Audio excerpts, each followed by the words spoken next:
Alhamdulillahi Rabbil Alamin. Wassalatu wassalamu ala Sayyidina Maulana Muhammad wa ala alihi wa sahbihi ajma'in, amma ba'd. Rabbi yassir wa la tu'assir, Rabbi tamim bil khair. Rabbana shrah lana sadrana yassir lana umurana umurul muslimin wahlul 'uqdatam min lisanina yafqahu qawlana. Qala al-mu'allif rahimahullahu ta'ala wa adama nafa'a bi ulumihi wa barakatihi wa nafa'ati madatihi wa karamatihi fid dharain.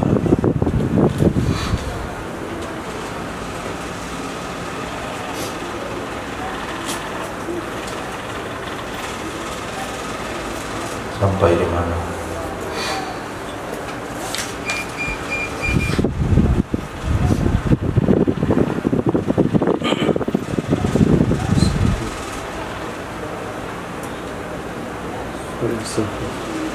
والأفصح وأن الساعة لا يختلف.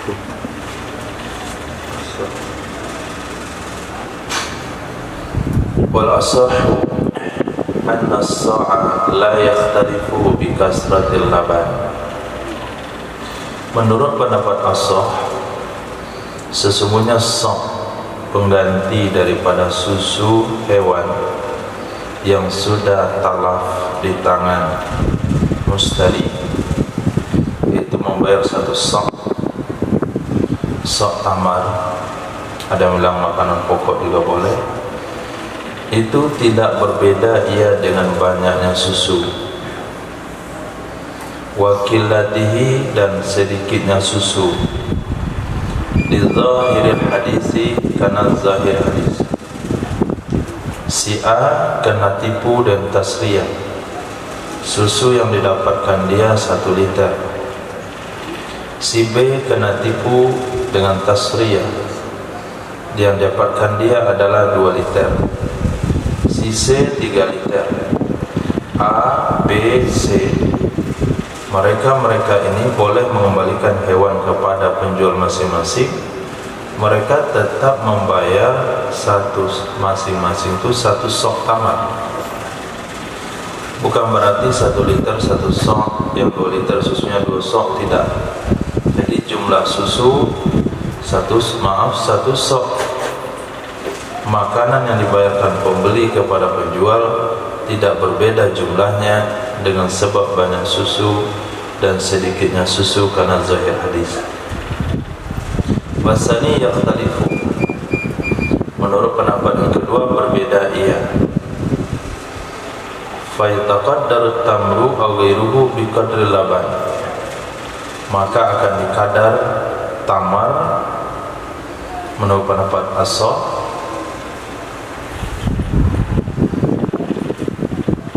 atau selainnya tamar menurut pendapat yang kedua, bi qadril labani, dengan kadar laban. Faqad yazidu ala sa'i, kadang-kadang lebih ia susu di atas sa', kadang-kadang kurang ia susu dari 1 sa'. Jadi disamakan antara jumlah susu dengan tamarnya. Kalau susu yang diperah itu dapatnya 1 sok, bayar 1 sok. Kalau susu yang diperah itu lebih 1 sok, tambah tamarnya dari 1 sok. Kalau susu yang didapatkan kurang 1 sok, ya kurmanya juga dikurangi. Jadi jumlah tamar ikut jumlah susu. Ini pendapat yang kedua. Wal asahu anna khiyaraha al-musarrah la yakhtassu bin na'ami. Menurut pendapat ashah, sesungguh khiyarnya hewan musarrah itu tidak khusus ia dengan hewan ternak, dan dianya hewan ternak adalah unta, sapi, dan kambing. Bal ya'ummu kulla ma'kulin minal hayawan, akan tetapi merata ia khiyar kepada setiap yang dimakan dari hewan. Setiap yang dimakan dari hewan. beli kijang, begitu juga beli rusa, begitu juga beli apa saja yang dia halal dimakan. Wal jariyah, dan juga merata atau umum kepada budak wanita. Wal atana, dan keledai betina. Bil musanna, dengan titik dua, atan, bukan hasan tapi atan. Dianya atan adalah unsa min umuril ahliyah, betina dari keledai kampung, betina dari keledai jinak, itu disebut dengan atan. Karena hadis riwayat Imam Muslim, man ishtara musarra, siapa saja yang membeli hewan yang ditasriyah, hadis yang umum, tidak menyebutkan kepada hewan ternak saja. Dan hadis riwayat Imam Bukhari, man ishtara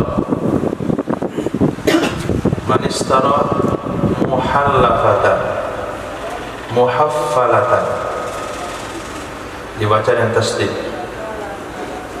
diambil dari kalimat hafl, artinya jam'i. Jadi siapa saja yang membeli hewan yang dikumpulkan susunya.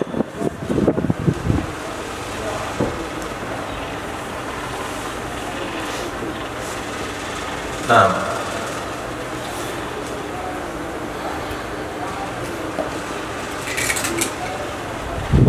jadi karena hadis Sahih Bukhari dan Muslim tersebut tidak menyebutkan khusus pada hewan ternak, hadisnya am, maka siapa saja yang membeli hewan, baik dimakan maupun tidak dimakan, kalau tertipu karena dibeli karena susu terlihat banyak, ternyata tidak, maka boleh dikembalikan. Nah, itu dianggap sebagai khiyar ain. Tapi apakah wajib juga mengembalikan satu soknya?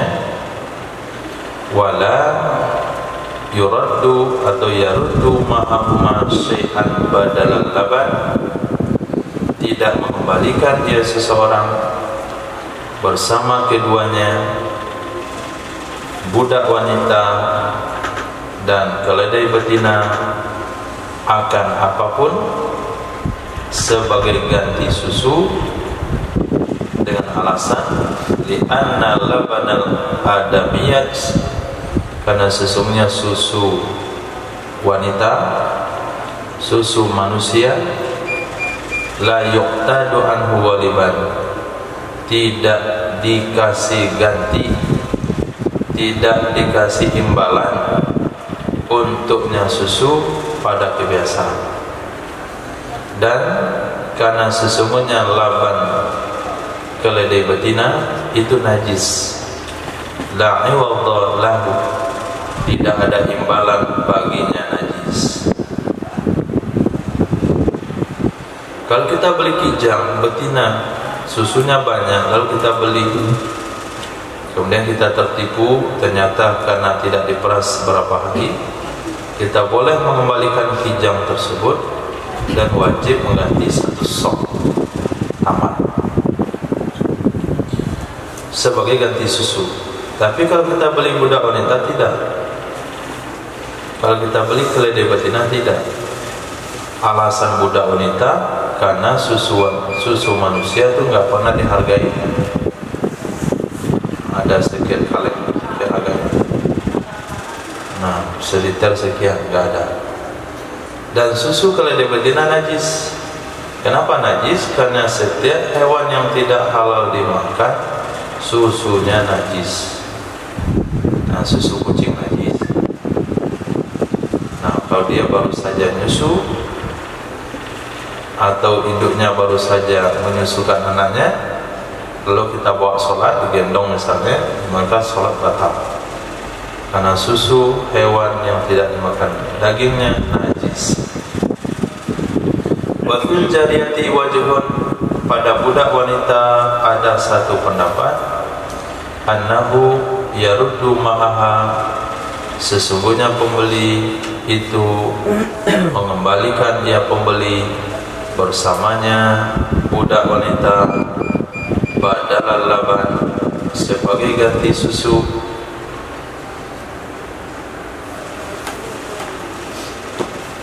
li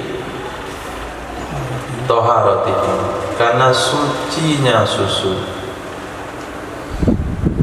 Jadi tetap juga dibayar dengan satu sok, karena susu itu kan suci, walaupun tidak dinilai tapi suci.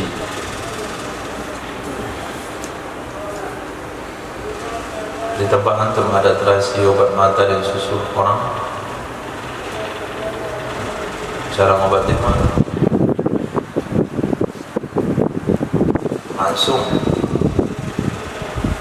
Nah, bukan diambilin sendok dari tuang teteskan ke mata orang berobat itu, tapi langsung tidur yang pendeta sakit mata, dia dituangkan di susu itu langsung.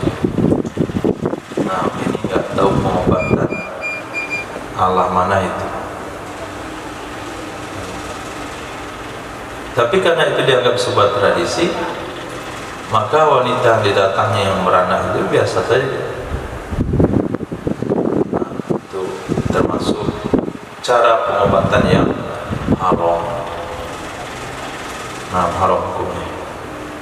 Kalau mau juga masukkan dalam plastik dulu, teteskan, atau masukkan dalam tetes mata, lalu masukkan situ. Wa muqabil as-sahih anna al-khiyara yaqtasu bin na'am, muqabil pendapat as-sah itu sesungguhnya khiyar itu terkhusus dia khiyar dengan hewan ternak. Fala khiyara fi ghairiha, maka tidak ada khiyar pada selainnya hewan ternak, minal hayawanil ma'kul, dari hewan-hewan yang dimakan dagingnya yang lainnya, dari hewan-hewan al-ma'kul yang dimakan dagingnya. Kenapa tidak ada khiyar? Li'adami wurudi, karena tidak ada waridnya hadis. Lalu pendapat hadis yang dikemukakan oleh pendapat yang kuat, hadis yang Bukhari dan Muslim tadi, manistara musarrah, manistara muhaffala, mereka mentakwilkan wal muradu fil hadis, yang dimasukkan dalam hadis musarrah wal muhaffala minan na'am, dari hewan ternak. Wala fil jariyati, tidak juga boleh khiyar pada budak wanita. Ini muqabil asaf. Kalau pendapat asaf, budak boleh dikembalikan tapi nggak perlu diganti. Tapi muqabil asaf, budak itu pun tidak boleh dikembalikan, li'anna labanaha la yuqsadu illa nadiran, karena sesungguhnya susunya budak itu tidak dijadikan tujuan. Tidak ada orang beli budak tujuannya mendapatkan air susunya banyak, kecuali nadiran, jarang sekali. Mungkin istrinya baru meninggal gara-gara melahirkan anak kembar 5 orang. Nah, maka dia carilah budak yang banyak susu. Itu jarang kejadiannya. Wala fil atani, dan tidak juga ada khiyar pada keledai betina, illa mubalah bila baniha, karena tidak dipedulikan, tidak diambil aturan dengan susunya keledai betina. Sebagaimana kita enggak tahu menahu dengan susu kucing atau susu anjing dan sebagainya. Dan tidak menjadi pemikiran bagi seseorang anjingnya banyak susu atau sedikit susu, kucingnya barusan melahirkan banyak susu atau sedikit susu. Kalau bisa kelebihannya bisa diambil jual, itu nggak ada. Nah, begitulah dengan keledai betina. Wa dufi'a bi annahu maqsud li tarbiyatil jahshi, li tarbiyatil jahshi,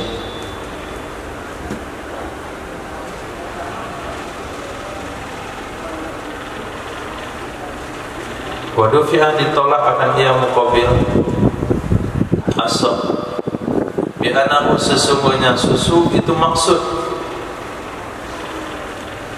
itu menjadi inti untuk mentarbiyah Jahsy. Jahsy dapat betul Jahsy sana.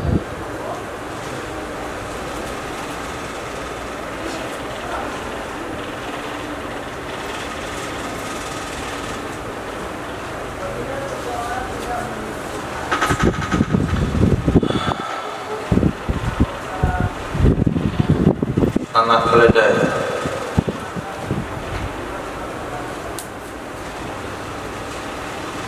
Ditolak akan ia alasan muqabil asa yang mengatakan susu keledai betina itu enggak dipedulikan orang.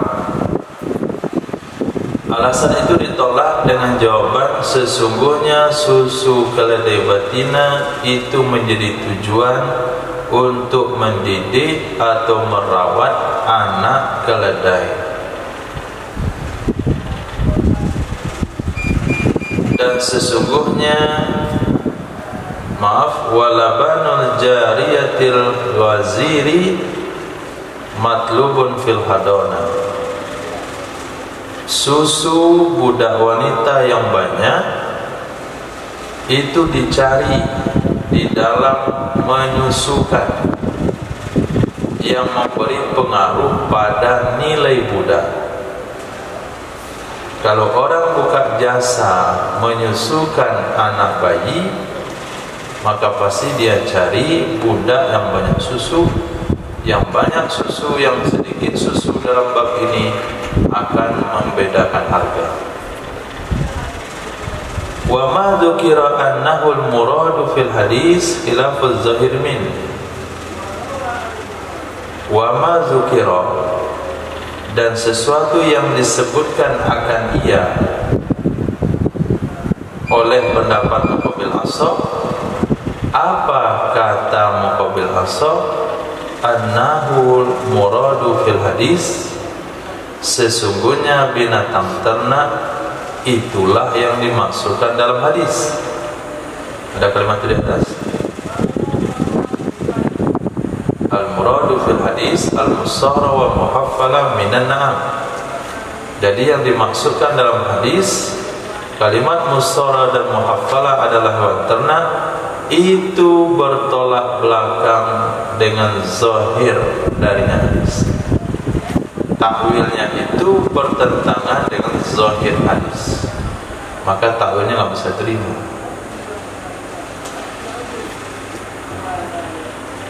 Di mana kamu mengetahui bahwasanya maksud Nabi dengan kata-kata musarrah sama muhaffalah harus dari hewan ternak? Kan tidak ada. Nah, ketika zahir hadis hanya bicara umum, maka zahir hadis dibiarkan atas keumumannya.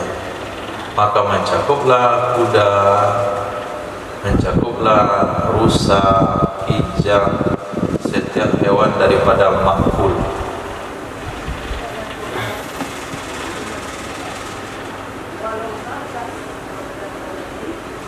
Titik. Wa habsu ma'il qana,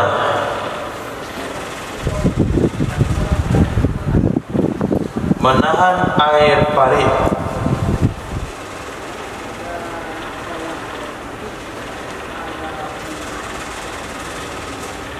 Warroha, dan air penggilingan yang dilepaskan ketika menjual.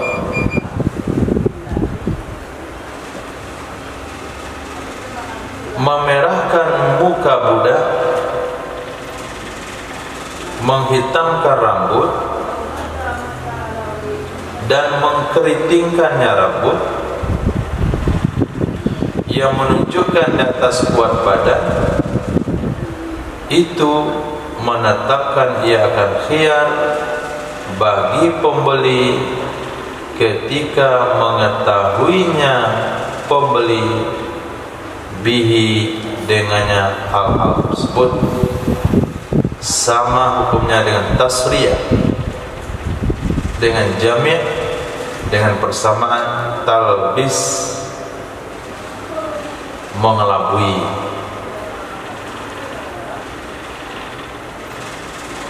Nah, ma'il qona mursal indal bait.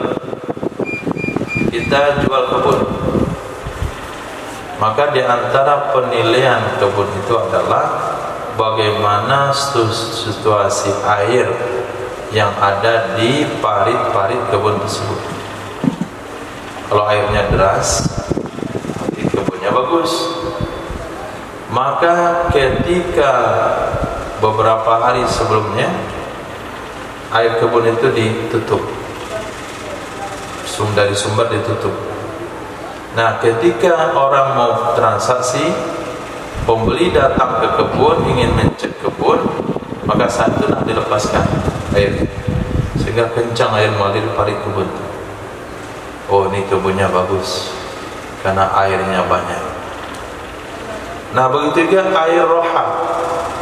Air roha itu air penggilingan.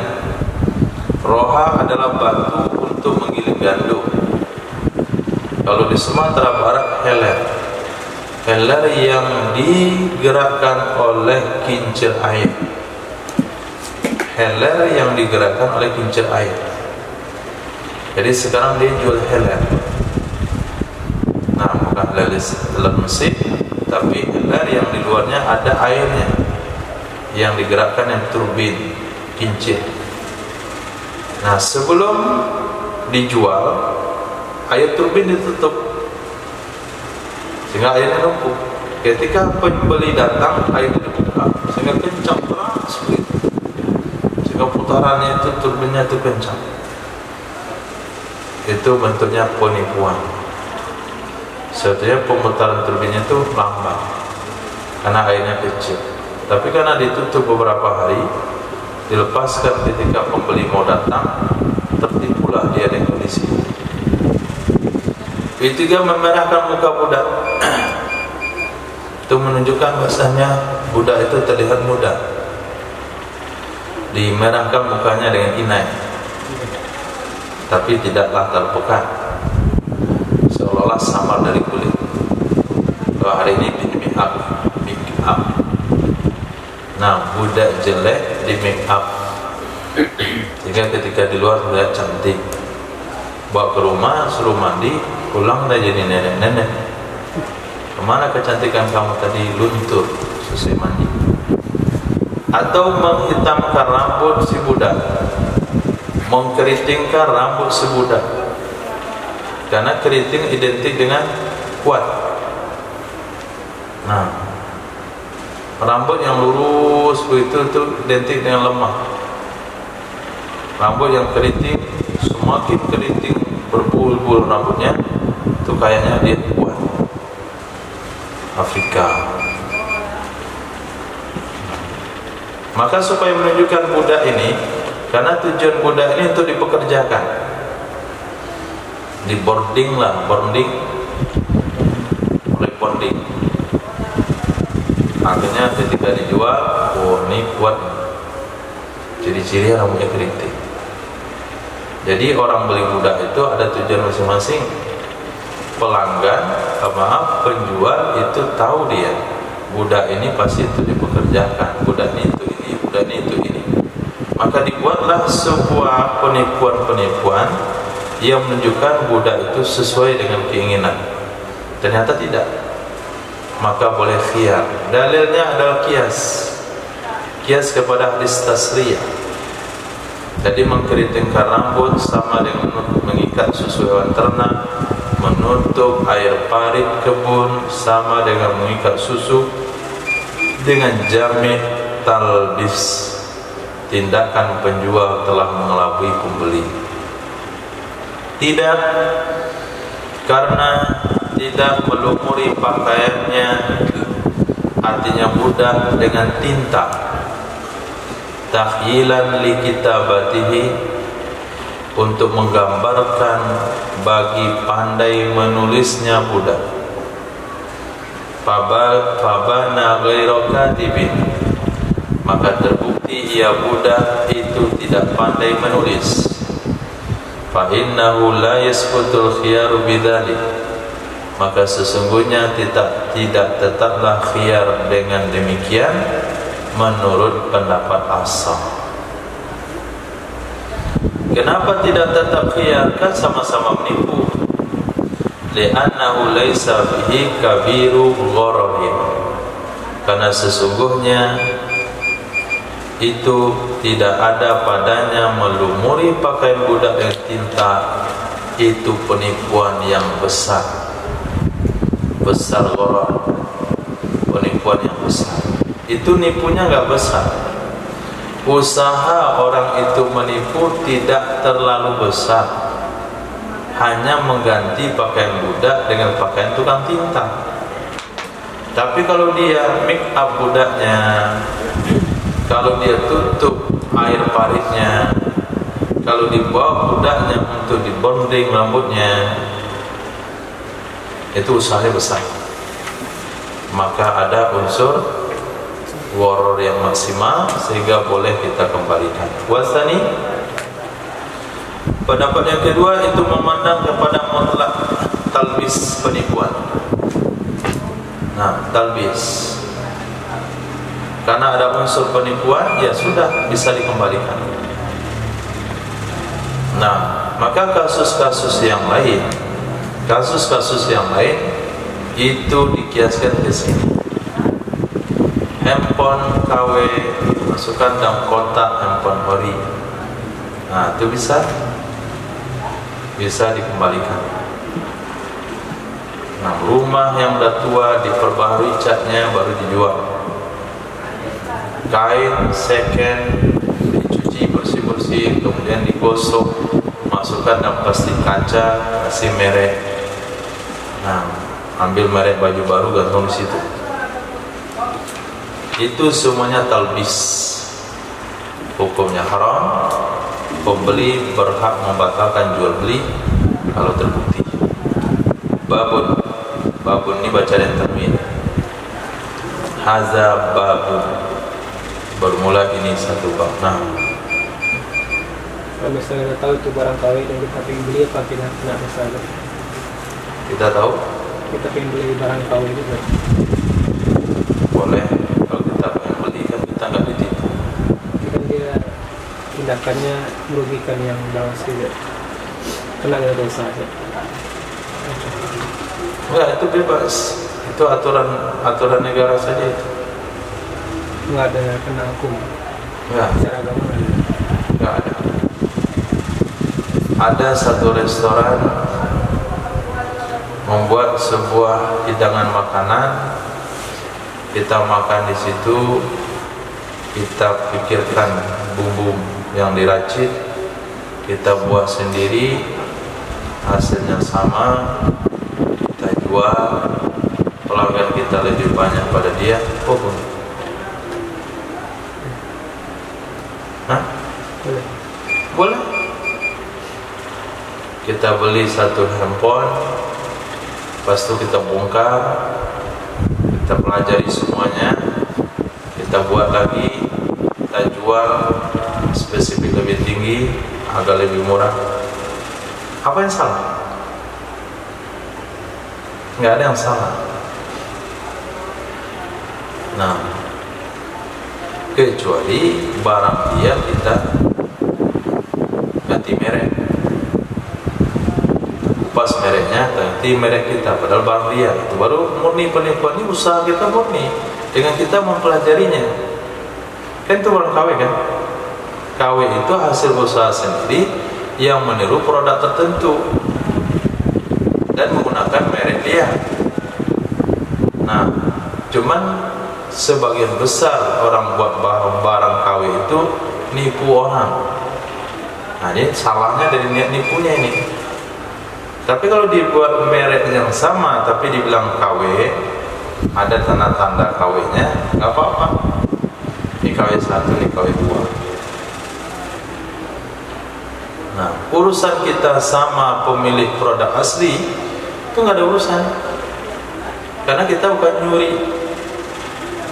Jadi sepertinya ilmu duniawi itu dibatasi. Ngambil ilmu dunia, maka sertifikat itu dibayar. Menggunakan merek orang lain juga dibayar. Kita kan bisa mereknya. Kan ada tuh jenis-jenis lapis diganti elpis. Nah, ternyata dicek-cek elpis berubah jadi alpis, alpis SY, alpisam, macam-macam.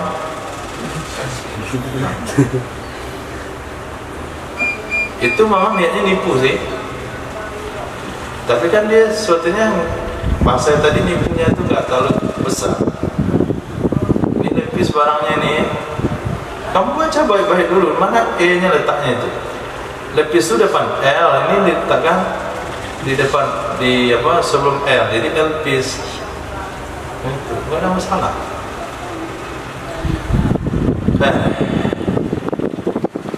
Al-mabi'u qabla qabdihi min damanil bai'i, barang yang dijual sebelum mengkobatnya itu termasuk dari tanggung jawab penjual. Barang dijual sebelum diambil pembeli itu termasuk tanggung jawab bai'. Fa in talifa bi afatin infasakhal bai'u wa saqata as-samanu 'anil mushtari. Maka jika lenyap ia barang dengan sebab afat, yaitu musibah yang nggak bisa disangkut pautkan dengan orang, yaitu bahasa sekarang adalah bencana alam. Nah, bencana alam itu bahasa yang sebahagian orang mengatakan bahasa liberal, bahasa orang tak bertuhan. Kenapa bilang bencana alam? Musibah dari Allah. Itu hati-hati ngomong kadang-kadang bencana alam. Kita bukan berbicara soal akidah, kita bicara soal bahasa. Jangan setiap bahasa dinilai dengan akidah. Kebetulan yang kita jumpa di sini, nggak ada kebetulan, semua takdir Allah SWT. Nah, maka berubahlah bahasa qadarullah kita jumpa di sini. Itu bahasa hakikat, bahasa hakikat nggak perlu digunakan dalam syariat. Kalau ada orang bilang itu kebetulan ya kita jumpa, jadi harus ke rumah saya mau datang, kebetulan kita jumpa di sini. Kamu orang nggak bertuhan, nggak ada kebetulan dan hidup. Ini takdir dari Allah. Nggak boleh menuduh begitu. Kenapa nggak boleh menuduh begitu? Karena itu bahasa syariat. Sama dengan bahasa alhamdulillah saya dah kenyang bermakan. Kita bilang di sini, yang menyakan Allah bukan makanan. Sama lah itu dengan kebetulan. Jadi ketika orang bahasa syariat, kadang-kadang dinilai salah karena dia pandangnya hakikat. Bahasa keseharian itu bahasa syariat, jangan pakai bahasa hakikat. Pakai bahasa hakikat bahaya. Nah, semua orang jadi salah. Izin berobat, sakit, iya, sholat 2 rakaat. Abang nggak menyembuhkan Allah. Nah, begitu ya di sini apa itu bencana alam. Artinya sebuah musibah yang tidak terkait dengan makhluk, dengan manusia mukallaf. Contohnya keinjak oleh sapi, gempa bumi, kebakaran, kebanjiran dan sebagainya. Itu dikatakan apa? Bahasa kitanya bencana alam. Infasakhal bai'u, niscaya terpasaklah jual beli, wasaqatas samanu, dan gugurlah harga, anil mushtari, dari pembeli. Walau abra'ahul mushtari anid damani lam yabra' fil azhar. Jikalau membebaskan akannya penjual oleh pembeli dari tanggung jawab, niscaya tidak akan bebas ia penjual menurut pendapat azhar, dan tidak berubahlah hukum al-mazkuru yang telah disebutkan, lit talafi, karena hilangnya barang, li'annahu ibra'un amma lam yajib, karena sesungguhnya pembebasan tersebut adalah pembebasan dari sesuatu yang belum wajib.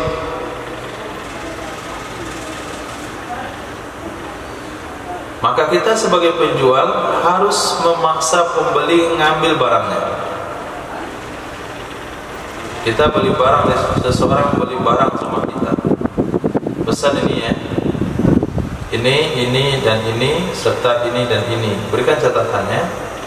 Setelah berikan catatannya, kemudian di packing. Setelah di packing, kata dia taruh dulu situ, saya mau beli barang lain. Kita sebagai penjual yang hati-hati, oke, nanti boleh taruh di sini, sekarang kita serah terima dulu. Nah, kita ambil barangnya, saya serahkan ke kamu barang kamu, ini barang kamu. Setelah diambil, dipegang, kemudian dia tumpangi di tempat kita, kita statusnya adalah mudah, orang yang menerima titipan. Barang itu hukumnya wadi'ah. Wadi'ah kalau hilang karena bencana alam, kita nggak wajib bayar. Tapi kalau dia belum terima, ketika balik, mana barang saya tadi? Oh, datang perampok tadi, dia paksa barang kamu yang dibawa. Kita sebagai penjual wajib ganti barang yang sama. Jual beli batal, ulang lagi jual belinya. Terjadi kebakaran, dia nggak wajib bayar, jual beli terpaksa. Tapi kalau sekiranya barang dia sudah pegang, terjadi kebakaran, dia tetap wajib bayar, walaupun belum dia ambil, karena sudah diobat. Nah, kalau pembeli katakan, saya bebasin kamu dari tanggung jawab itu, kita ngotot nih, ambil dulu barang kamu, nanti hilang, nanti saya sia-sia jual beli saya. Gak masalah, hilang, gak hilang saya bayar nanti. Pokoknya saya bebasin kamu dari tanggung jawab itu. Menurut pendapat As-Sokh gak berlaku. Maaf, menurut pendapat Azhar itu gak berlaku hukumnya. Kita sebagai penjual tetap bertanggung jawab.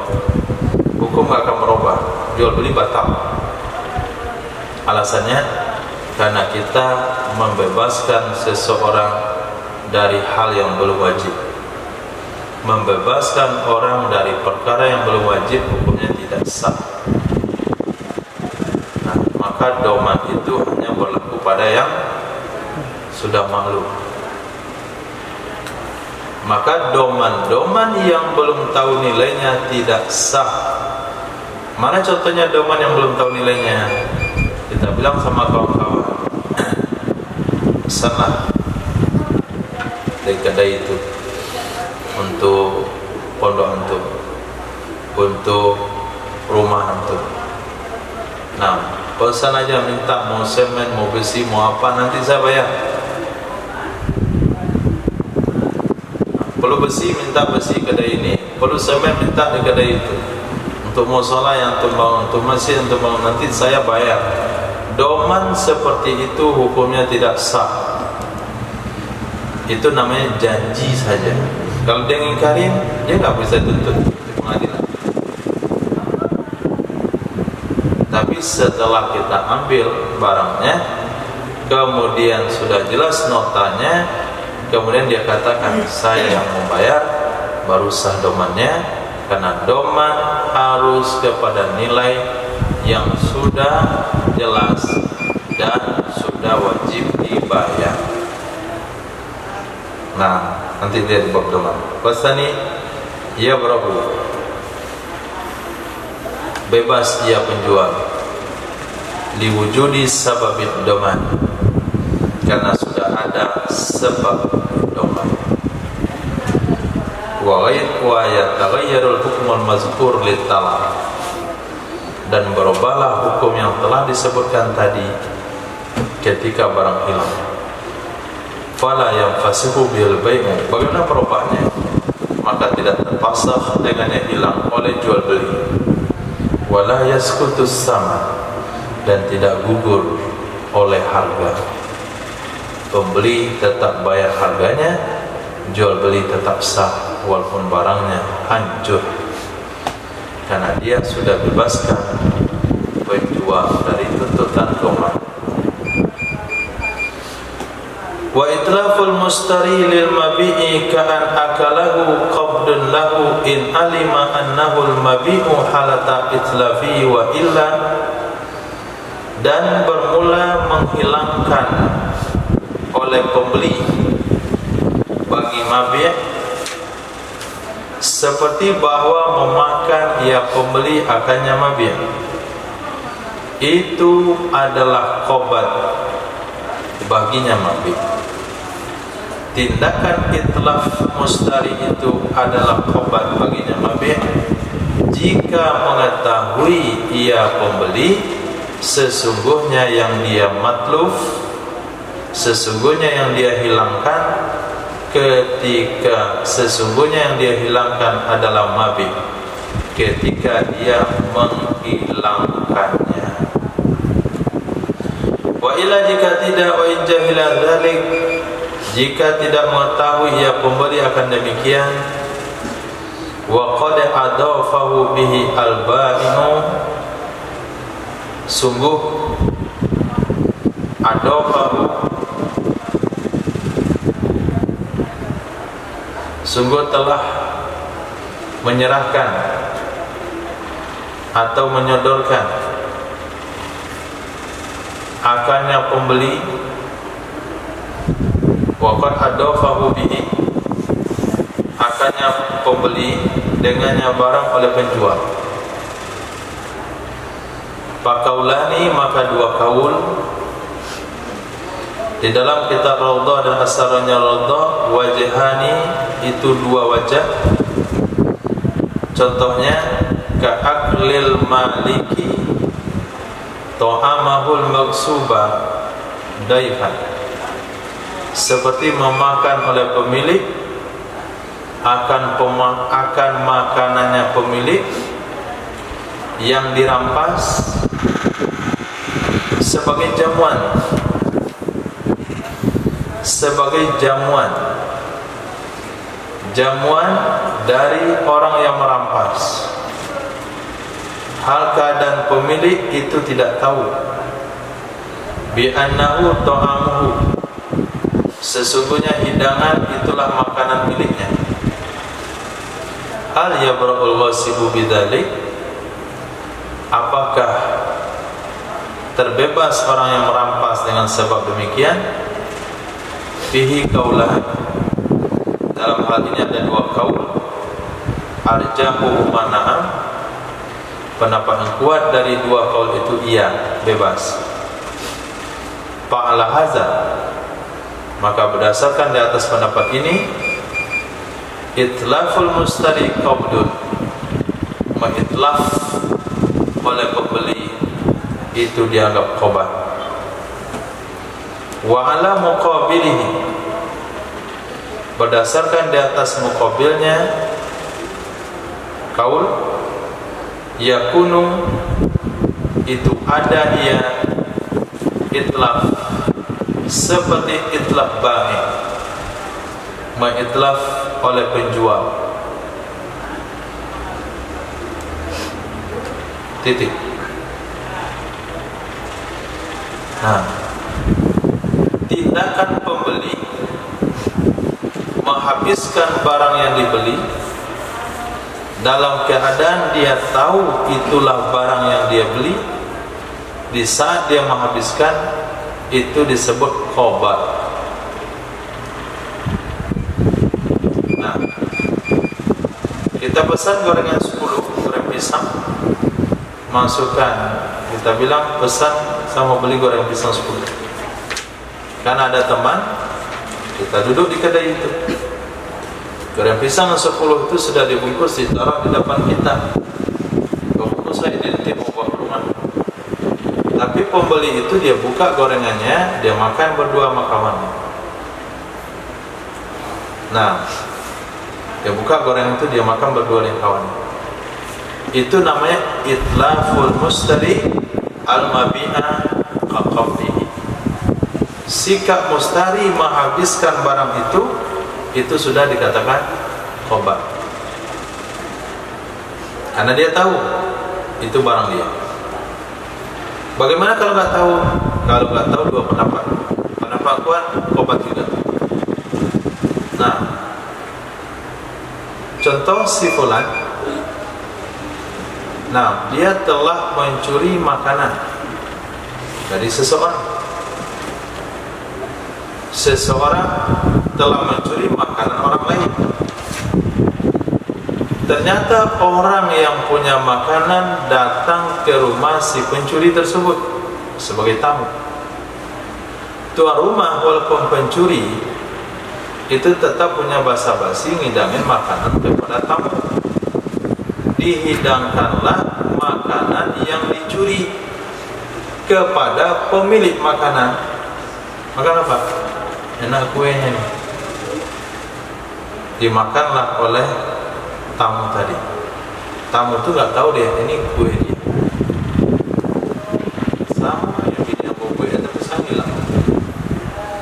Kata pembeli, kata kamu, isi siapa nih juga buat kue kayak gini. Kemarin dia buat tuh hilang kuenya. Nggak tahu dia itu kue istrinya itu. Habis oleh dia sendiri. Nah, berarti si pemilik kue telah menghabiskan kuenya dari tangan si pencuri. Apa pencuri wajib bayar lagi? Hah? Pendapat kau tidak? Kenapa secara tidak langsung dia telah mengembalikan kue yang dicuri kepada pemiliknya, walaupun pemiliknya nggak sadar? Menurut pendapat yang kedua, bayar. Pemilik bukan tamu yang menghabiskan kue, tapi kamu yang menghabiskannya dengan cara menghidangkannya. Berarti sama dengan penjual yang merusak barang tersebut dengan cara menjadikan jamuan tamu. Pendapat kuat melihat siapa yang menghabiskan secara langsung, kan pemiliknya sendiri. Pemilik memakan kuenya sendiri, apalagi yang mau kita bayar.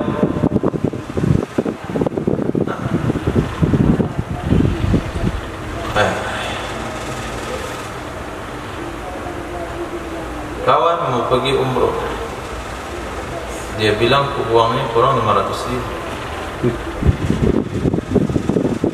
Kita bantu dia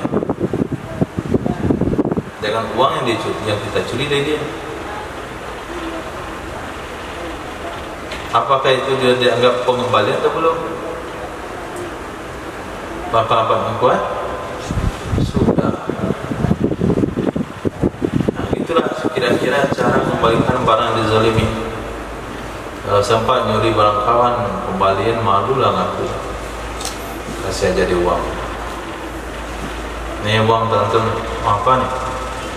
Pokoknya terima aja, hak itu pokoknya. Hak saya. Serahkan itu nggak utang saya. Pokoknya hak itu nyatanya lagi. Banyak lagi bertanya, malu saya. Oh, kamu nyuri ya.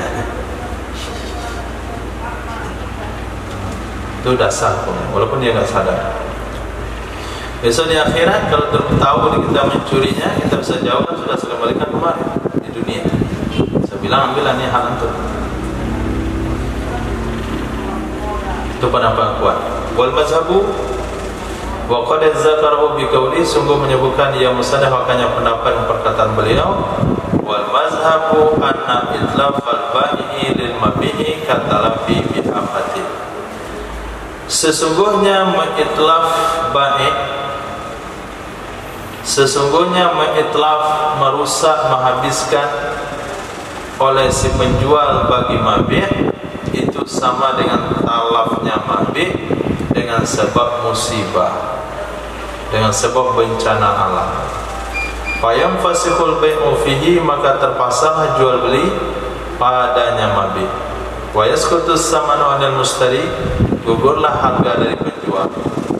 Wa qata'a ba'du bihada, mengkotok oleh sebagian mereka dengan ini pendapat. Labelnya mazhab berarti menunjukkan ikhtilaf dua tarik. Berarti ada tarik khilaf, ada tarik kotok. Tarik kotok yang terletak pada berpihak kepada pendapat itlaful mustari, itlaful ba'i katalafihi bihafatin.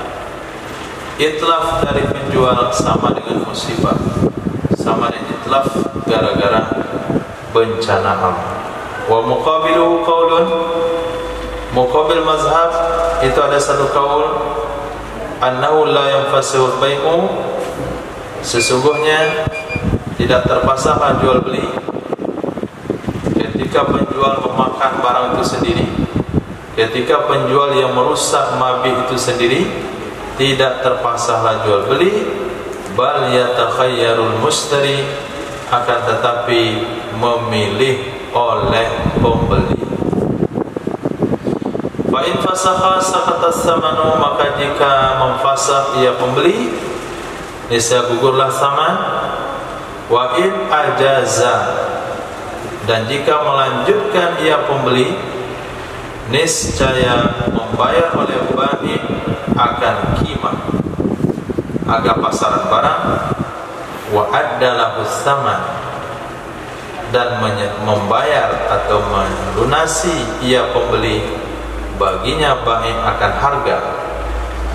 Wa qad yataqassan, kadang-kadang kurang lebih kedua-duanya, kadang-kadang terjadi kurang lebih kedua-duanya.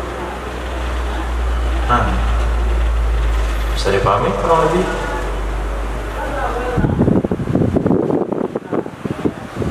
Karena di dalam kejadian jual beli bisa saja saman lebih rendah dari qimah, bisa saja saman lebih tinggi dari qimah. Kejadian ketiga, bisa saja saman sama dengan qimah. Orang yang berbelanja samannya sama dengan qimah, itu pembeli yang standar menurut ilmu ekonomi. Tapi kalau orang yang berhasil saman lebih rendah dari qimah, berarti pembeli yang hebat. Harga pasarannya 800.000, dia dapat 600.000, dia dapat 700.000, berarti pembeli yang hebat. Tapi harga pasaran 800, samanya 900, dia pembeli yang bodoh. Nah, maka menurut muqabil asal, muqabil mazhab ini tidak langsung terpasang jual beli. Pembeli beli suatu barang daripada penjual, barang belum diambil, tapi penjual itu sudah merusak barang tersebut. Kalau budak dimerdekakan dia, kalau makanan dia habiskan dia, kalau motor dijual ke orang lain atau dia bakar. Nah, yang jelas barangnya talaf. Maka muqabil mazhab mengatakan pembeli nggak langsung, jual beli nggak langsung fasakh. Pembeli bisa memilih antara dua hal. Satu, batalkan jual beli. Kalau jual beli dibatalkan, harga nggak perlu dibayar. Tapi kalau dia lanjutkan jual beli, maka si pemilik barang harus bayar harga pasaran ke dia, dan dia harus bayar sama ke pemilik barang. Hal ini bisa berselisih, ya taqassan, artinya ada perbedaan. Tentu pedagang pembeli yang bijak, yang matematikanya itu jalan. Nah, ketika dia datang mau ngambil barang, mana barang yang saya beli kemarin? Kata penjual, mohon maaf, onderdil mobil yang kamu beli kemarin itu terpaksa saya pakai. Sudah saya suruh pakai ke mobil saya itu, nggak mungkin lagi dibuka. Berarti kan ada talaf itu. Oke, kamu batalkan jual beli? Enggak, saya nggak akan batalkan. Nah, hari ini barang itu harganya naik 2 kali lipat. Nah, harganya naik 2 kali lipat.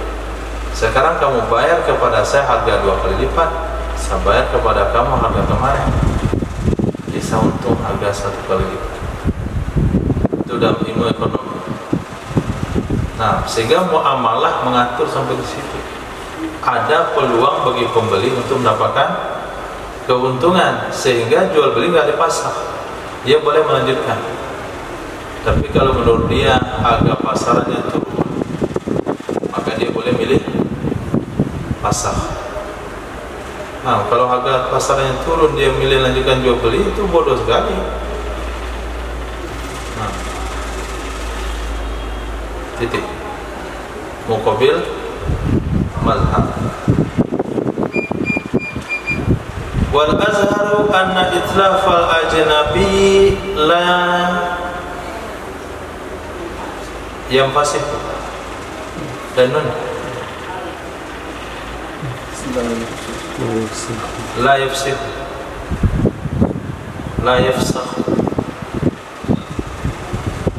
berpula pendapat azhar itu sesungguhnya itlaf dari pihak ketiga, bukan pembeli, bukan penjual, tapi pihak ketiga. Itu tidak terpasahlah jual beli. Bal yatakhayyarul mustari bihi, akan tetapi berhak memilih oleh pembeli dengan sebabnya itlaf ajnabi baina ayyujiza, di mana dipilih antara bahwa melanjutkan ia pembeli, lanjutkan jual beli, wa yaghramul ajnabiyyu al-qimah, dan membayar oleh pihak ketiga akan harga pasarannya. Au yafsahu, atau memfasah ia pembeli, fa yaghramul bai'u ajnabiyyah, maka meminta ganti rugi oleh penjual kepada ajnabi. Al-qimata, akan harga pasarannya. Wa qata'a ba'dhum bihadza, mengqata' oleh sebagian mereka murid Imam Syafi'i dengan ini pendapat. Jadi ternyata terjadi juga khilaf tarik di sana. Ada tarik qata' yang mengatakan jual beli tidak terpasakh, jual beli terpasakh, maka penjual minta ganti rugi kepada pihak ketiga yang merusak barang tersebut. Pendapat azhar, jual beli belum tentu terpasang, bergantung kepada pembeli. Boleh dia lanjutkan, boleh dia pasang. Nah, kalau dia lanjutkan, pertimbangannya tadi harga qimah lebih tinggi daripada sama. Kalau dia pasang, berarti harga pasaran hanya tinggi dikit dari sama. Daripada pengurusnya, pasang saja, biarkan saja penjual berurusan dengan pihak ketiga tersebut. Wa muqabiluhu, menurut muqabilnya azhar, annal bai'a yanfasihu, sesungguhnya jual beli itu terpasang ia katalafi bi'afatin, sama dengan rusaknya barang dengan musibah atau bencana alam. Titik. Nah, yang barusan kita bahas barangnya rusak. Barangnya talaf. Talaf itu habis, enggak bersisa. Baik talaf syar'i, baik talaf hissi maupun talaf syar'i. Talaf hissi, budak yang kita beli mati. Talaf syar'i, budak yang kita beli dimerdekakan oleh pemilik atau penjual. Itu namanya hissi. Nah, sekarang bukan talaf tapi cacat. Kalau cacat bagaimana? Budaknya masih ada, tapi giginya ada tanggal 1 karena ditampar oleh saidnya. Nah, kambingnya masih ada, cuman matanya ada buta karena dipanah oleh anak penjual, atau dipanah oleh pembeli, atau dipanah oleh pihak ketiga. Pasti kasusnya nggak lepas pada 3 ini: pembeli pelakunya, penjual pelakunya, atau pihak ketiga. Walau ta'ayyabal mabi'u bi'afatin, jikalau rusaklah barang, cacatlah mabi' dengan sebab musibah atau bencana alam, qablal qabdi, sebelum dikobat, faradiyahul mustari, lalu rela akannya cacat, ridho akannya cacat oleh si pembeli, bi an ajazal bai'a, dengan bahwa melanjutkan ia pembeli akan jual beli, niscaya akhadhahu bi kulli tsaman, mengambil ia pembeli akannya barang cacat dengan keseluruhan tsaman. Kalau dia ridho dan cacat tersebut, maka dia tidak boleh meminta potongan harga, harganya sesuai dengan yang diakad kemarin. Wala arsalahu, tidak ada ganti rugi baginya pembeli, liqudrati alal fasqi, karena mampunya pembeli atas fasakh. Walau ayyabahul mustari fala khiyara lahu bihadzal aibi, jikalau sengaja merusak atau mencacatkan akannya barang oleh pembeli, niscaya maka tidak ada khiyar baginya pembeli dengan sebab ini cacat. Nah, kata dia, saya nggak jadi beli teko kamu karena tangkainya patah. Yang matain tangkainya siapa? Ya saya sih, tapi kan saya nggak tahu tuh barang saya. Kalau saya tahu mungkin nggak saya patahin. Nah, kalau kamu yang matahin tangkai teko kamu sendiri, maka nggak ada khiyar. Nah, pulanglah ke rumah bak teko yang tangkai patah. Kata istrinya, kenapa kau beli teko yang tangkai patah? Saya yang matahin, biar antik dikit teko kita nih. Nah, teko orang kan pakai tangkai, kita nggak pakai tangkai, beda dari yang lain, unik. Nah, maka nggak boleh khiyar, terpaksa dia terima barang, dia yang rusak sendiri.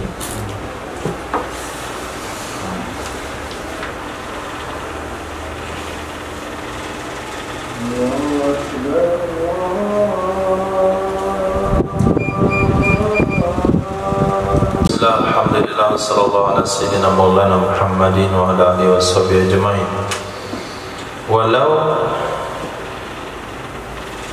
au ajnabiyu, atau kepada mustari, walau ayyabahul ajnabiyu, jikalau merusak, membuat cacat akannya barang oleh ajnabi selain penjual pembeli, pihak ketiga, fal khiyaru bi ta'yibihi lil mustari, maka hak khiyar dengan sebab mencacatkannya barang, dengan sebab mencacatkan atau membuat cacat oleh ajnabi, bagi siapa khiyar? Lil mustari, bagi pembeli. Fa in ajazal bai'a gharamal ajnabiyyu al arsha, maka jika melanjutkan ia pembeli akan jual beli, niscaya minta ganti,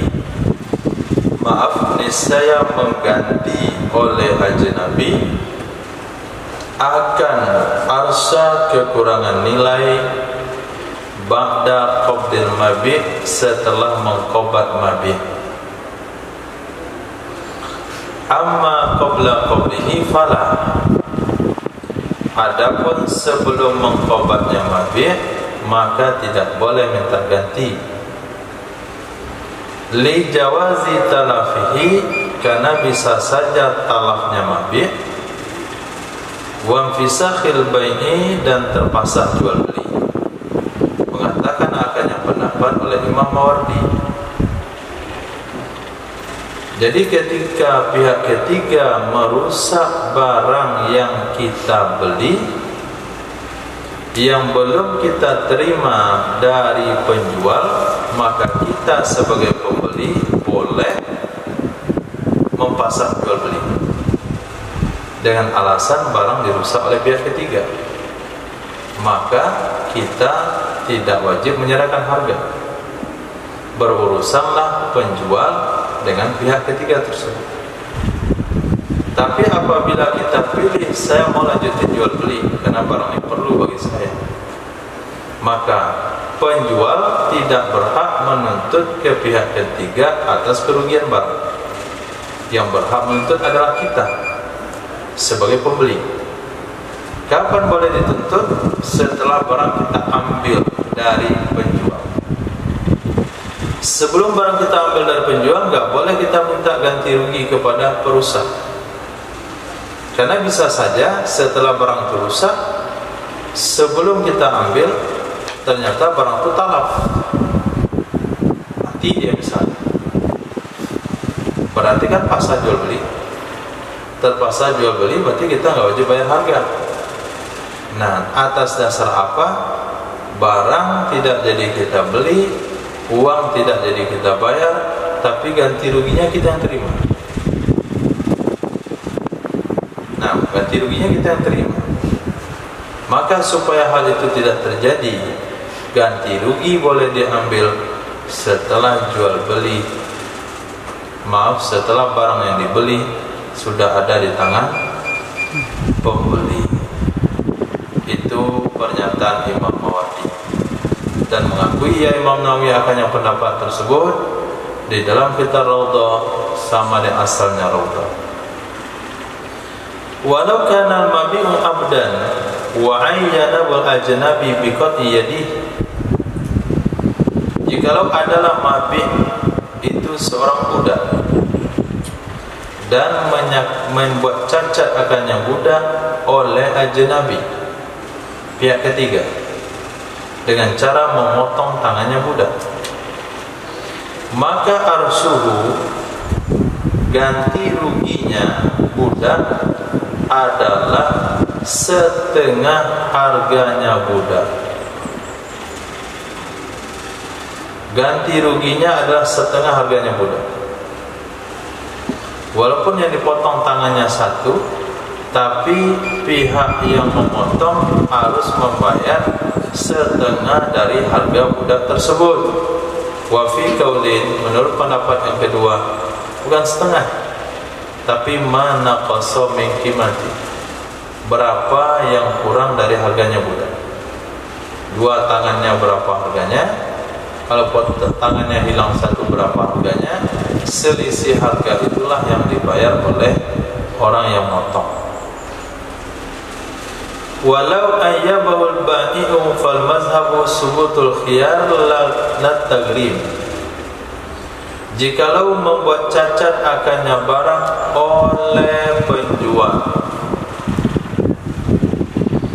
jikalau membuat cacat akannya barang oleh penjual. Penjual dari bahasa tadi? Sudah belum? Belum. Yang sudah dibahas karena bencana, 2 mustari, 3 ajnabi, 4 barusan penjual. Jikalau membuat cacat akannya barang oleh penjual, maka menurut pendapat mazhab itu tetap khiyar, tidak tagrim, ganti rugi. Muqabilnya adalah tetap tagrim beserta khiyar. Paham tagrim? Bayar kekurangan nilai.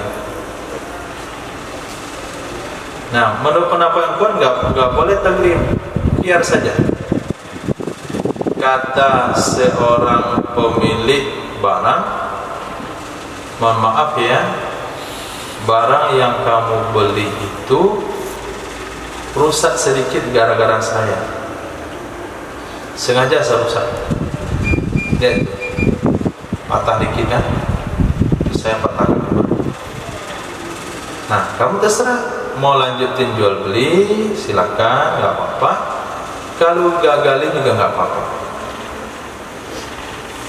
Jadi hak pembeli hanya sampai di situ. Lanjutin, bayar harganya penuh, nggak ada ganti rugi. Walaupun yang merusak adalah penjual, sama dengan afah tadi di atas. Lau ta'ayyabal mabih bi afatin qabla qabdi paradiyul mustari bi ajazal bai akhadhu bi kulli saman wala arsalahu. Jadi kalau pembeli nggak senang barangnya rusak, batalkan jual beli. Kalau dia pengen jual beli, terima barang rusak itu dengan harga penuh. Dia tidak mendapat arsu, ganti rugi kerusakan. Bahasa di sini diganti oleh Imam Nawawi taghrib. Jadi dia hanya boleh khiyar, tidak taghrib, tidak berhak menerima ganti rugi kerusakan. Muqabil mazhab mengatakan subutut taghrib ma'al khiyar, tetap taghrib beserta khiyar. Jadi kalau dia khiyar pasah ya nggak perlu bayar. Kalau dia milih lanjutin jual beli, dia akan mendapatkan kekurangan nilai dari kerusakan oleh penjual tersebut. Itu namanya taghrib. Binaan ala anna fi'lal ba'i' ka fi'lil ajnabi. Didasari kepada sesungguhnya perbuatan penjual disamakan dengan perbuatan ajnabi. Nah, didasari kepada perbuatan si ba'i' dianggap sama dengan perbuatan pihak ketiga. Sementara pendapat pertama didasari kepada annahu ka'itslafihi alladhi huwa katalafi bi afatin ala rajihi al-maqtu'i bihi kama taqaddam. Sesungguhnya sepertinya tulisan kitabnya salah, ala annahu ka'itslafihi itu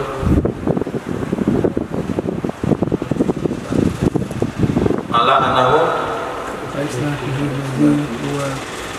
ka'itlafi alladhi huwa katalafi bil afa. Iya, betul tulisannya. Kenapa terlalu bertele-tele begitu?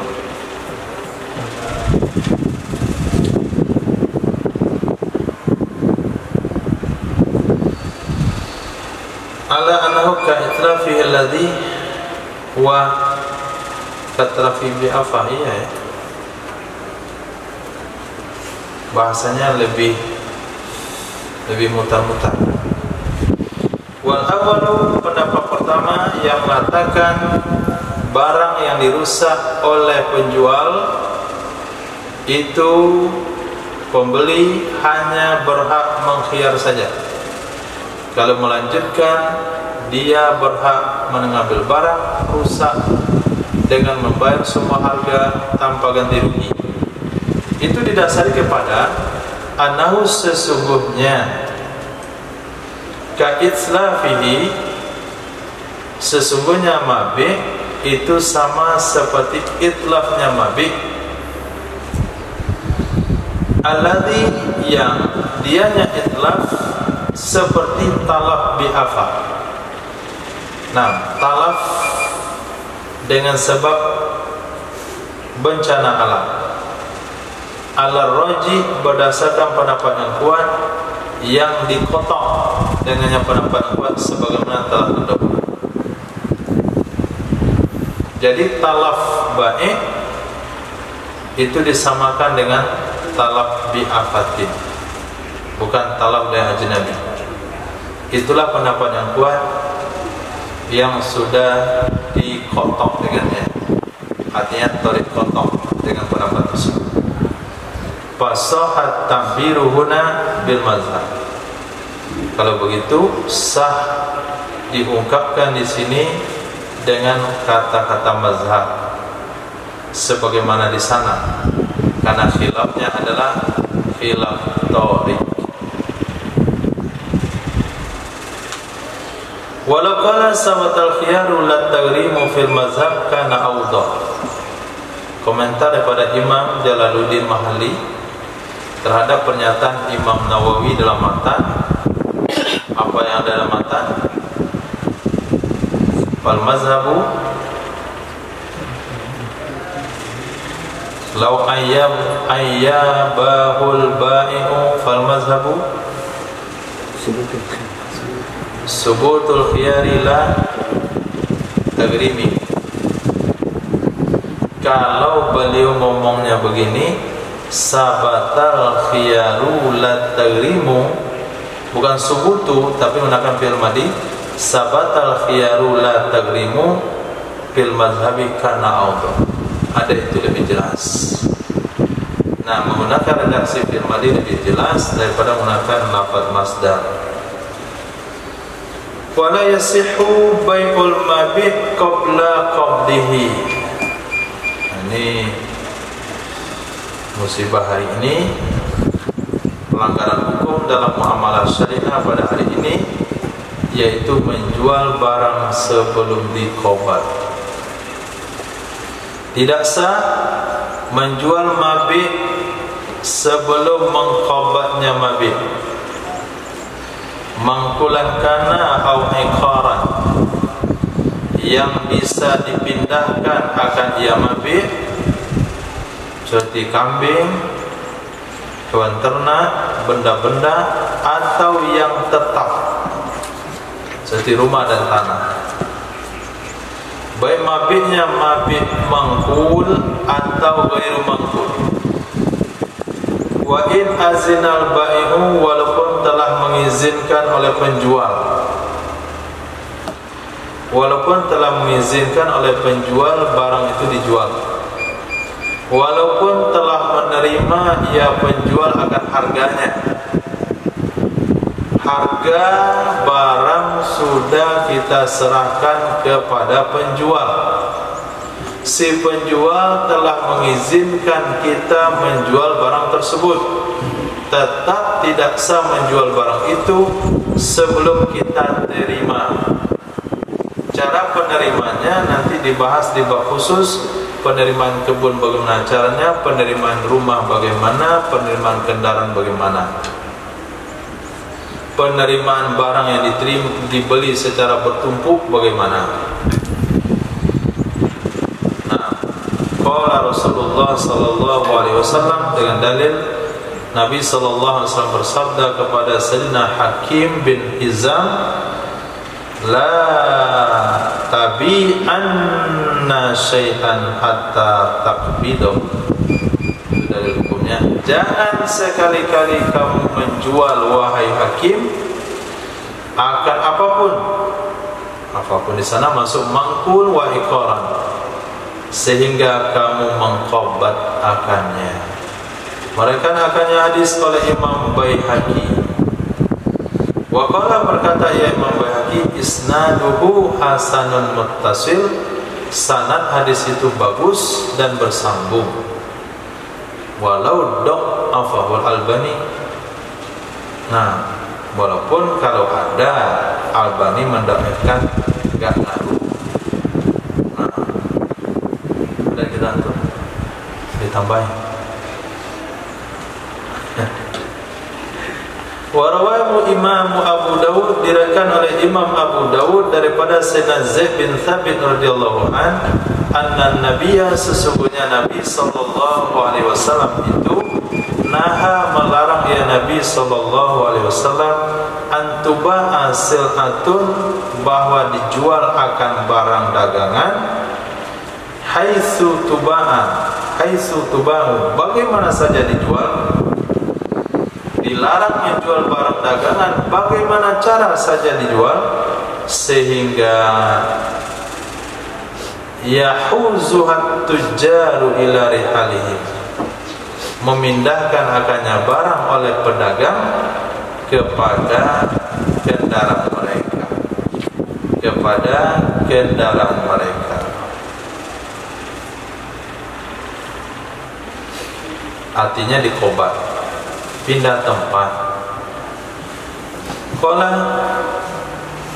berkata ya Imam Nawawi dalam kitab Syarah Muhadzab, wa fi sahihain, di dalam Sahih Bukhari dan Muslim, ahaditsu, itu ada beberapa hadis semakna dengan hadis di atas. Jadi makna hadis di atas didukung oleh Sahih Bukhari dan Muslim. Itu namanya syawahid. Walaupun hadisnya tidak terlalu kuat, hanya kedudukannya hasan, tapi ada syawahid makna, didukung maknanya oleh hadis sahih. Wal asahu anna bai'ahu lil ba'i'i ka ghairihi. Menurut pendapat asal, sesungguhnya menjual barang yang belum dikobat kepada penjual itu sendiri itu sama dengan selainnya penjual. Fala yasihhu, maka tidak sah ia menjual karena umum hadis. Nah, saya pergi ke Pariaman, lalu belok kiri ke Air Santok. Nah, di situ ada motor Astrapul. Nah, punya Muhammad Isa. Dah, anggap aja ada. Datang ke situ saya beli. Saya motor itu beli ya, karena itu kan motor hebat, sama kedudukannya motor raja. Nah, tidak pernah diperiksa sama polisi. Nah, sama dengan motor plat merah. Nah, mati pajak 20 tahun pun gak ada masalah. Semakin lama mati pajaknya, semakin antik barangnya. Beli, selesai beli, uang diserahkan. Tapi motor belum pernah saya sentuh, masih terparkir di situ. Kita pulang ke Padang. Nah, sampai di Padang kata Ihsan, saya nyesal jual motor kemarin, saya mau beli lagi. Nah, motor yang saya beli dari Ihsan belum saya kobat, boleh nggak saya jual kembali kepada penjualnya yang dulu? Kata pendapat kuat,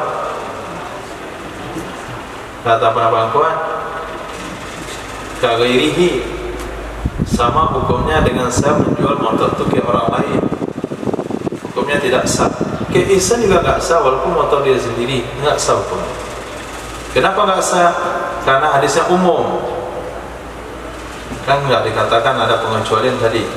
Jangan kamu jual wahai Malik, wahai Hakim bin Hizam, suatu apapun, sesuatu apapun, berarti kepada siapapun sampai kamu menerimanya.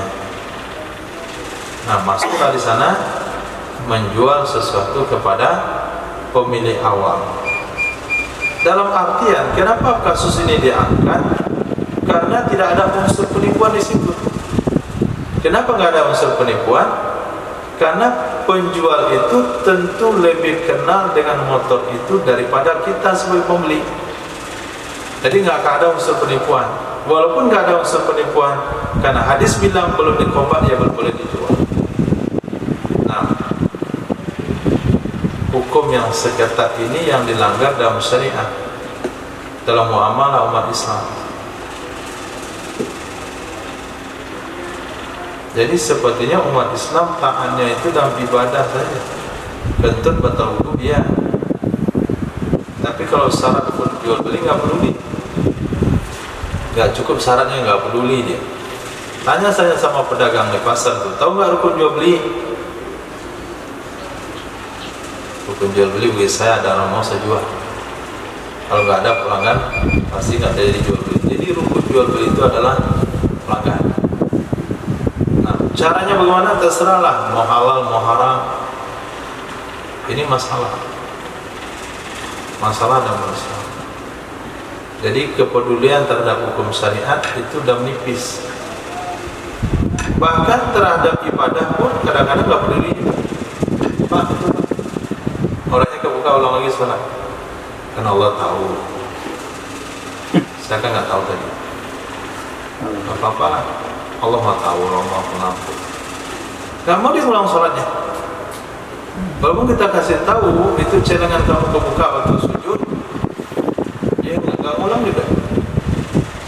Allah kan mau tahu. Bahkan sedang sholat tentu dia bilang nggak sengaja, nggak apa-apa. Nanti menipis, tinggal yang dijaga hanya bab munakahan saja. Jadi yang paling cepat ditinggalkan itu muamalah. Karena iman untuk muamalah lebih diperlukan lebih banyak dari kadar iman untuk ibadah. Itu pernyataan ulama. Orang berkomitmen dengan muamalah secara syariat itu memerlukan iman lebih kuat untuk berkomitmen dengan ibadah. Nah, iman yang diperlukan berkomitmen dengan ibadah lebih kuat untuk iman yang diperlukan dalam bab munakahat. Orang nggak sholat jaga nikah itu mau dia. Banyak orang nggak sholat yang takut zina. Nah, tapi nggak banyak orang sholat yang takut riba. Nggak banyak orang sholat yang takut riba. Yang takut zina banyak. Berarti imam muamalah lebih banyak. Sehingga apa yang kita bahas di sini, ini pelanggaran yang sering terjadi dalam muamalah umat Islam. Nah, kalau muamalahnya seperti itu, berarti dia telah makan dari syubhat. Syubhat mendekati kepada hukum haram. Qala fi syarh muhadzab,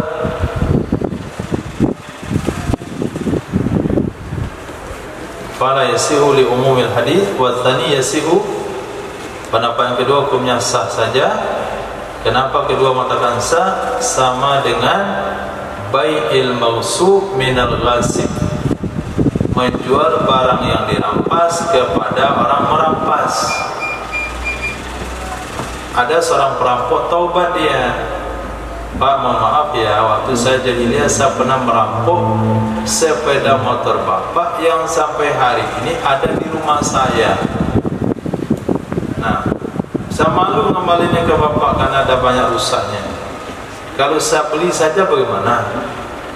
Kata perampok kepada pemilik sepeda motor.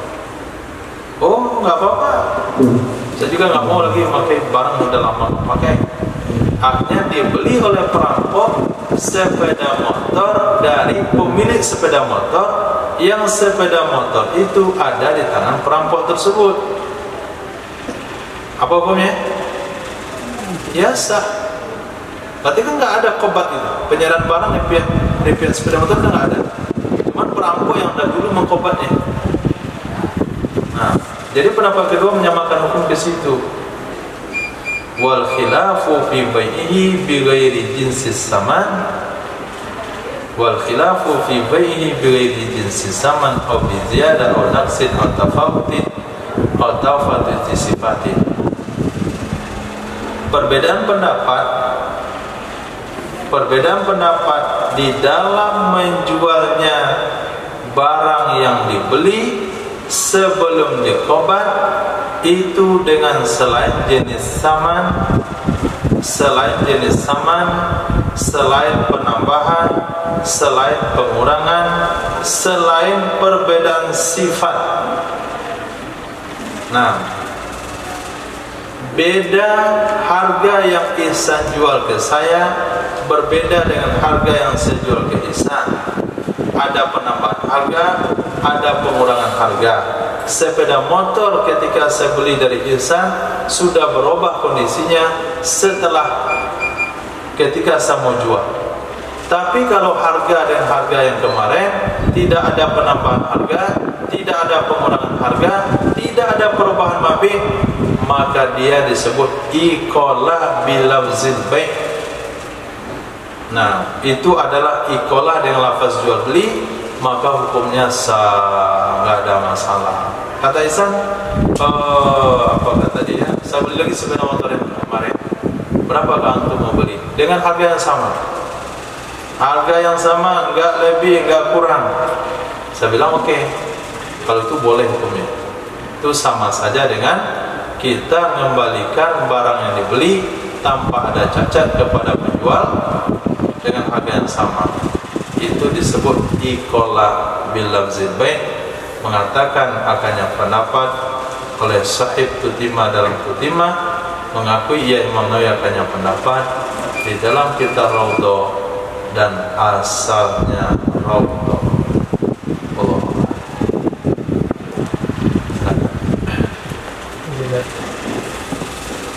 ukuran dari kobat itu apakah memang harus disentuh satu barangnya atau memang disertai dengan dia melihat atau bagaimana ukuran dia kobatnya?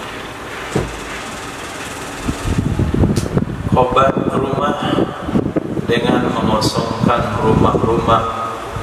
mengosongkan rumah dari barang-barang penjual dan menyerahkan kuncinya, itu namanya kobat.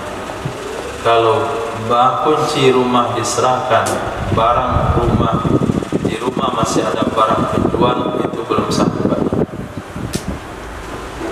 Kalau kobat kendaraan, menyerahkan surat menyuratnya dengan kuncinya.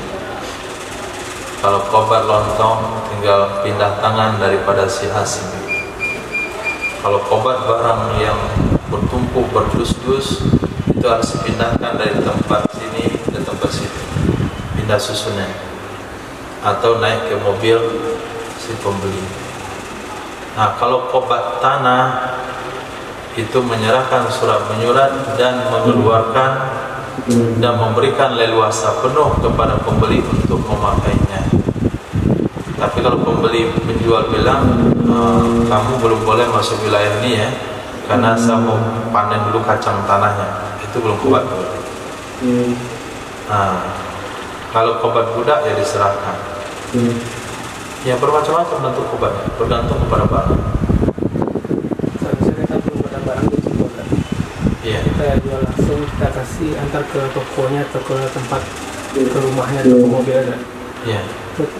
Apa itu sah atau harus gimana? Itu sudah kobat namanya. Tapi kan dia nggak ada, misalnya dia cuma transaksi kan, barang dia nggak lihat, tapi barang di gudang kan juga tidak sampai ke rumahnya. Nah, itu sudah dikobat. Ketika diantar ke rumah dia itu sudah kobat. Kobatnya nggak harus, misalnya kita barang itu kan kita nggak miliki kan. Kita udah transaksi kan. Transaksi atas barang yang tidak disaksikan itu kan ada hukumnya boleh dan enggak. Kalau barangnya sudah punya sampel, iya, maka hukumnya sah. Kobatnya nggak harus ke tempatnya. Ya. Karena si pembeli sudah tahu barangnya. Dia bukan beli pertama, sudah sering dia beli. Maka hukumnya ada sah walaupun nggak lihat. Apakah kita membeli cat itu, kita masih cek buka isinya, atau lihat gambar? Lihat gambar. Nah, mesti kita buka cat. Mana cat yang mau dibeli? Saya mau lihat dulu ya, buka semuanya, baru pasang tutup lagi. Ya, ada begitu. Karena dia barang sampel. Artinya barang yang kalau begini warnanya di sini, maka semua kotaknya begitu, nggak ada bedanya sama sekali. Itu namanya produk yang sudah produk pabrik yang sudah memiliki standar yang sama. Beda sama beli pisang. Nah, ini sampelnya. Nah, ini pisangnya ya. Ya. Dan yang lain nanti ada yang kecil dan besar. Itu bukan barang sampel. Dia nggak bisa mengikuti sampel. Itu harus dilihat semuanya, buka dulu. Boleh salak Medan keluarin dulu dari karungnya. Nggak boleh sampelnya di atas saja, karena buahnya nggak sama. Tapi beli padi nggak usah dibongkar. Karena padi itu sama untuk semua. Kan di sini bahasanya kobat. Karena dia dulu dia kobat. Gak ada masalah kan? Bukan itu. Itu si penjual, si pembeli menjual barang sebelum dikobat. Itu nggak boleh. Menjual? Iya. Si pembeli menjual barang itu sebelum dikobat. Boleh tahu. Bukan penjual pembeli lalu bayar harga sebelum kobat, itu nggak apa-apa. Saya pesan barang ini uangnya. Nanti saya antar ke rumah, sampai di rumah kita jual kan tidak ada masalah. Jadi permasalahannya di sini, kita beli barang, belum kita pegang barangnya, sudah kita jual ke orang. Itu nggak boleh.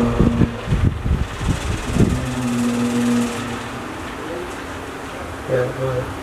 Berarti misalnya yang seperti toko nih, Zat. Iya.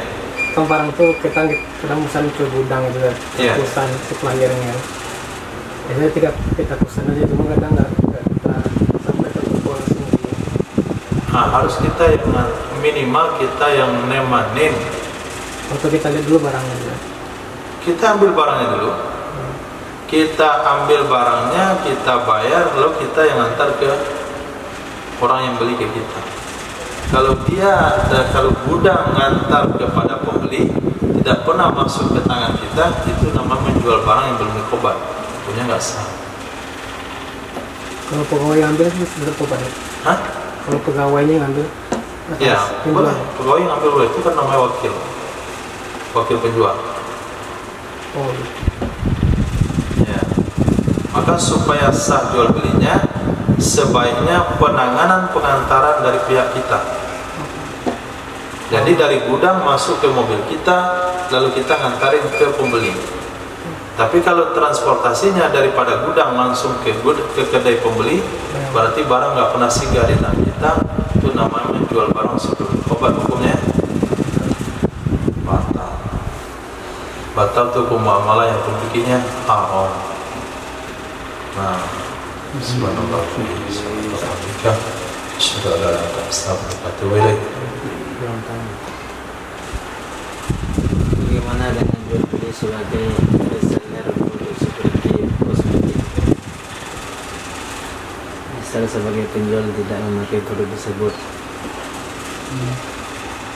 Penjual nggak perlu memakai. Yang penting penjual menerima barang tersebut dan mengirimkan kembali kepada pembeli. Nah, kita sebagai penjual mengambil barang daripada perusahaan, itu tidak boleh perusahaan yang ngirim langsung kepada konsumen kita. Tapi perusahaan produk kosmetik harus kirim dulu ke kantor kita atau ke wakil-wakil kita. Dari wakil kita sudah dikobat, baru dikirimkan ke konsumen. Nah, kalau langsung seperti itu namanya jual beli, menjual barang sebelum kita kobat, hukumnya tidak sah. Berarti kobat dari pembeli penjual itu harus tersentuh barang. Kalau kita lebih jauh nggak boleh. Nggak boleh, harus sentuh. Dipegang juga. Maka kobat itu dengan naikkan ke mobil kita ada kobat, dengan disentuh ada kobat. Mindahin dari kedai, dari gudang dia ke kendaraan kita kobat. Kobat itu nggak mesti sentuh, masuk di wilayah kekuasaan kita. Tapi kalau lihat itu nggak cukup. Enggak. Lihat itu syarat sah jual beli. Alhamdulillah, Masya Allah, la hawla wa la quwwata illa billah, subhanallah wa bihamdihi, subhanaka wa bihamdika, asyhadu an la ilaha illa anta, astaghfiruka wa atubu ilaik. Subhanaka rabbil izzati amma yasifun, wa salamun alal mursalin, alhamdulillahi rabbil alamin.